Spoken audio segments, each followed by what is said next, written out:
বিসমিল্লাহি রহমানি রহিম। সম্মানিত দর্শক শ্রোতা, আসসালামু আলাইকুম। সম্মানিত দর্শক শ্রোতা, আশা করি আপনারা ভালো আছেন এবং দেশকে নিয়ে ভাবছেন, দেশের পরিস্থিতি অবজারভেশন করছেন।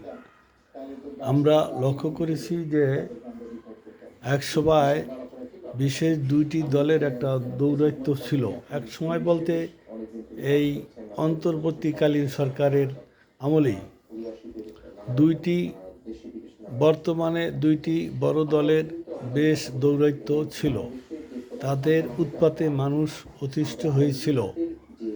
একটি দলের সেকেন্ড কমান্ড ইন চিফ হাজারে হাজারে মাইল দূর থেকে অনেক নীতির কথা তাদেরকে শুনিয়েছেন, অনেক ভালো কথা তাদেরকে শুনিয়েছেন, কিন্তু অরণ্যে রোদন। তার কারণ তাদের হলো অভাব।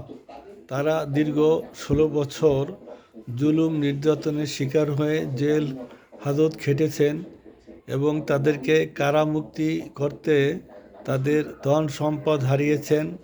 বউয়ের নাকের স্বর্ণ, মায়ের নাকের স্বর্ণ, দুধাল গাড়ি, বাবার পেনশনের টাকা, এগুলো নষ্ট করে তারা কারামুক্তি পেয়েছেন। আজ তাদের আয়ের কোনো পথ নেই। কোনো বাস স্ট্যান্ড, কোনো গরুর হাট, কোনো টেম্পো স্ট্যান্ড তাদের দখলে নেই। ইনকামের কোনো সোর্স নেই, যার কারণে তারা হন্য হয়ে গেছে এক মুঠো খাবার মুখে দেওয়ার জন্য। আর এক শ্রেণীর রাজনীতিবিদ, তাদের অভাব নেই, কিন্তু তাদের স্বভাবজাত কারণেই তারা নিজেদের প্রচারণার জন্য অনেক অত্যাচার, জোর জুলুম করেছে। তো এবং তারা প্রশাসনও অনেক অত্যাচার, জোর জুলুম করেছে। বর্তমানে তারা নির্বাচনী প্রচারণায় যে ভিডিও আমরা দেখতেছি সেগুলো গ্রহণযোগ্য না। তাহলে ফ্যাসিস্ট সরকার, জাতীয় পার্টি নির্বাচন যদি করতে না পারে, তাহলে বাকি যে দুইটি দল, সেই দুইটি দলের প্রতি মানুষের আস্থা নেই।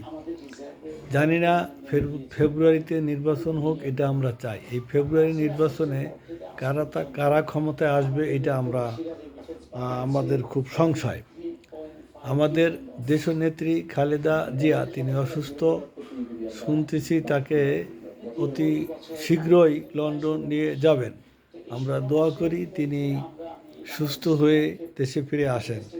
মাঝখানে গুজব শোনা যায় যে ডক্টর মোহাম্মদ ইউনূস সাহেব পদত্যাগ করতে চাচ্ছেন। তিনি যদি পদত্যাগ করেন আর খালেদা জিয়া যদি পৃথিবী থেকে চলে যায়, তা দেশের পরিস্থিতি কী দাঁড়াবে জানি না। ফ্যাসিস্ট সরকারের প্রধান, তিনি লাইভে এসে বলেছেন যে তার ফাঁসির রায় হওয়ার পরেই বাংলাদেশে বড় ধরনের ভূমিকম্প হয়েছে। তাহলে দেখেন তিনি কত বড় বুজুর্গ লোক। তার ফাঁসির রায় হওয়ার কারণে আল্লাহ পাক নারাজ হয়ে এই বাঙালি জাতিকে ধ্বংস করার উদ্যোগ গ্রহণ করেছেন। তা আমরা সকলের প্রতি অনুরোধ রাখবো, আমরা ভেবে চিন্তা ভাবনা করে একটা ডিসিশন নেব।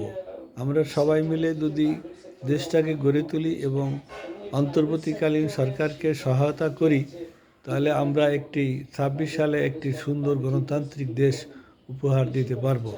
সেই পর্যন্ত সকলে ভালো থাকেন। আসসালামু আলাইকুম রহমতুল্লাহ।